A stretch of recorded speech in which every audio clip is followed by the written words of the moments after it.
First, that President Trump is getting closer to an interview with special counsel Robert Mueller amid reports he wanted to fire Mueller last summer. And second, that the FBI has been biased all along for Hillary Clinton and against Donald Trump. Joining me now from Greenville, South Carolina, Congressman Trey Gowdy, House Oversight Chair and a member of the House Intelligence Committee. Congressman, we'll get to your concerns about the FBI and the Department of Justice in a moment, but let me begin first with this. Do you still trust, after all you've heard, do you still trust Special Counsel Robert Mueller to conduct a fair and unbiased investigation? 100%, particularly if he's given the time, the resources, and the independence to do his job. Chris, he didn't apply for the job. He's where he is because we have an attorney general who had to recuse himself. So Mueller didn't raise his hand and say, hey, pick me. We as a country asked him to do this. And by the way, he's got there are two components to his jurisdiction. There is a criminal component, but there's also a counterintelligence component that no one ever talks about because it's not sexy and interesting. But he's also going to tell us definitively what Russia tried to do in 2016. So the last time you and I were together, I told my Republican colleagues, leave him the hell alone, and that's still my advice. President Trump said this week that he wants to sit down with Mueller and conduct an interview. Here's the president. Are you going to talk to Mueller? I'm looking forward to it, actually. Give a date session? I don't know. No, I guess they're talking about 2 or 3 weeks, but I would love to do it. Would you do that? But, you know, again, I have to say, subject to my lawyers and all of that, but I would love to do it. As a practical matter, does the president have any choice? Doesn't he really, in effect, have to sit down with the special counsel for an interview? And let me ask you this as a former federal prosecutor. When he does that interview, how dangerous is that legally for the president? Well, I don't know what he's going to say, and I don't know what he knows, so I can't address how dangerous it is. If there's no collusion and if there's no obstruction of justice, there's not much danger. There are two aspects to this, Chris. There's the legal aspect, and the former prosecutor in me wants him to testify because he is uniquely well situated to answer certain questions. The conversations between he and Comey, there are only 2 people in those conversations. We've already heard Director Comey's side of it. If there's another side, we need to hear it. That's the legal part. So I want him to testify from a legal standpoint, but let's don't kid ourselves. There is a political component to it. Twice now, over 50 of my House Democrat colleagues have voted to move forward with impeachment. Twice, before he's answered a single solitary question from Bob Mueller. Over 50 twice have said he should be impeached, and that's without answering a single question. Adam Schiff, who's the ranking member on the Intelligence Committee, said he had evidence of collusion before we even began the investigation. So the politics of it is, I don't think he's got a fair jury. I do think he has a fair investigator. I think he's got a fair prosecutor in Bob Mueller, but he doesn't have a fair jury, and he's going to have to decide whether the legal part outweighs the political part. The House Intelligence Committee is expected to vote this week on whether to release that 4-page memo that you had a big hand in writing that alleges abuse and bias inside the FBI and the Justice Department. As I discussed with Mark Short, the Washington Post reports today the president wants to have the memo released. Do you agree with that? I do. I'm sorry that we're to this point. This memo is nothing but the distilling, the reducing of thousands of pages of documents provided to us by the department and the Bureau. So there's nothing in this memo that the department is not already aware of. If you think your viewers want to know whether or not the dossier was used in court proceedings, whether or not it was vetted before it was used, whether or not it's ever been vetted, if you are interested in who paid for the dossier, if you're interested in Christopher Steele's relationship with Hillary Clinton and the Democrat National Committee, then yes, you'll want the memo to come out. If you're Adam Schiff, who is consistently wrong when it comes to issues of disclosure. He didn't want us to find out any of this information, Chris. He fought. In fact, GPS went to court. Fusion GPS went to court to keep us from finding out that the Democrats paid for the dossier. So if you're Adam Schiff, of course you don't want the information to come out. You didn't want us to find it in the first place. This memo answers what I think are really legitimate questions, and I do think the FBI should look at it before before it is released. And I have provided that counsel to Chairman Nunes, and I think that he has taken that under advisement. So I want to play face-up poker. I want the Bureau to know everything that's in the memo. I think you'll be surprised. It is not a hit piece on the department and the FBI. I would not have participated in it if that's what it was. Let me pick up on this, because the reports are, and you've kind of indicated that in your answer, that the memo centers on this question of the FISA application, the Department of Justice FBI application in 2016 for a warrant to conduct electronic surveillance against this fella, then Trump campaign manager Carter Page.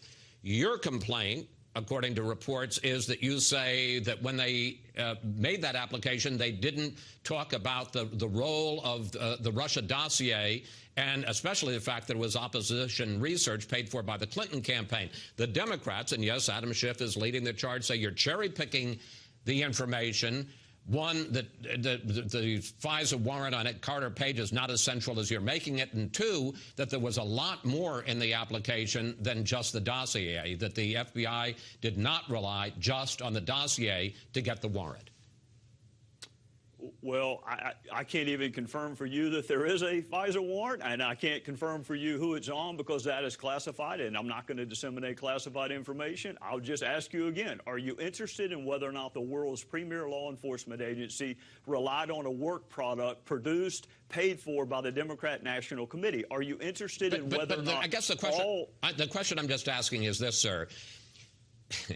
And yes, I can understand you're not going to confirm it, but we're talking about the FISA warrant of Carter Page. Did they rely just on the dossier, or did they rely on a lot of other material?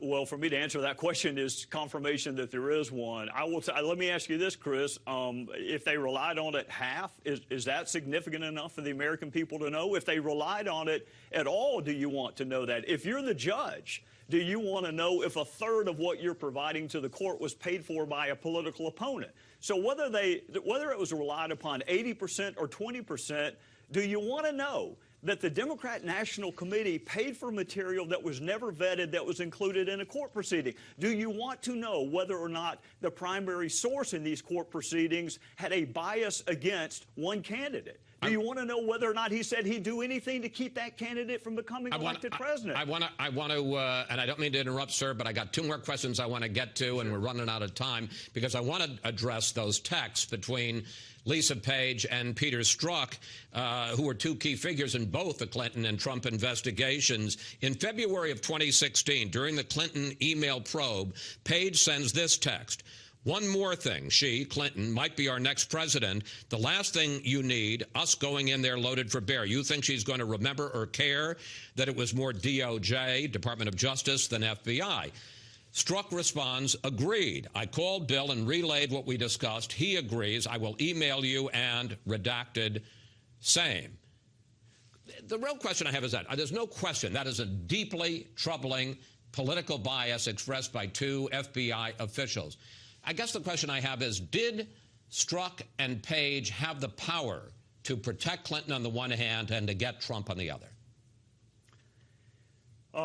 Well, did they have the power to protect her? The decision not to charge her was made before she was ever interviewed. How would you like that deal, Chris? I mean, I like that deal, but I guess the question is, was that just Peter Strzok, or was that a lot of other people who weren't party to these clearly biased and outrageous texts? Well, I think what you'll see, and one reason the Judiciary Committee and Oversight is investigating, is there was tension between the Department of Justice and the FBI. But Peter Strzok was the lead investigator. That's who interviewed Hillary Clinton. So these same two people whose bias was so insidious that Bob Mueller fired them the second he found out about it, their bias existed the entire time. These same two people who were so biased they should be kicked to the curb immediately were the ones interviewing Hillary Clinton, editing the memo to take out references to President Obama, editing the memo to take out the reference to grossly negligent. So, I can't prove to you that they were the final decision makers, nor do I have to. What I have to prove to you is two really important people hated him, would have done anything to protect her, and thank God Michael Horowitz found out about him while they were investigating the president. I want to ask you one last question. We're running out of time here. There's clearly some troubling evidence, and clearly the Strzok page memos are deeply troubling, and, you know, go to it in investigating that. There also have been some issues of potential hype by Republicans, and I want to give you an example. This week, Senator Ron Johnson brought up the issue of a secret society inside the Justice Department. Here he is. What this is all about is further evidence of corruption, more than bias, but corruption at the highest levels of the FBI and that secret society. But then we saw the only text on this that Page wrote to Strzok the day after the election. Are you even going to give out your calendars? He'd apparently bought Russian calendars as a gag. Seems kind of depressing. Maybe it should just be the first meeting of the secret society, which led to this exchange. This text message seems to be a comment about secret society was in jest. Do you agree that it appears to be it was in jest? It's a real possibility. Question, Congressman. Final question. I'm going to have to ask you to answer briefly. Don't Republicans hurt their credibility on real issues of bias when they make such a big deal about secret societies and palace coups? Yes. Republicans are the best I've ever seen at taking good facts and overstating them and therefore changing the narrative. I don't know what they meant by secret society. I didn't use the phrase. It is fair to ask them. But if it were a joke, Chris, then was it also a joke to mention the insurance policy? Was it also a joke to talk about impeachment the morning after President Trump won? Was it also a joke to say, I have no interest in participating in an investigation if he's going to be cleared? There's a pattern, and Republicans are better served by letting the text speak for themselves. I have no idea what they meant by that. I don't know if it was a joke or not. It's not my job to figure it out. These two witnesses need to come in and tell us what they meant by it, and everything else they said over the course of 18 months, Republicans would be well served. Let the text speak for themselves. Let the jury make up their mind, and quit engaging in hyperbole, which we seem to do a lot. And we look forward to the investigation continuing. There are a lot of legitimate issues here. Congressman Gowdy, thank you. Thanks for sharing your weekend with us. We'll follow all the developments this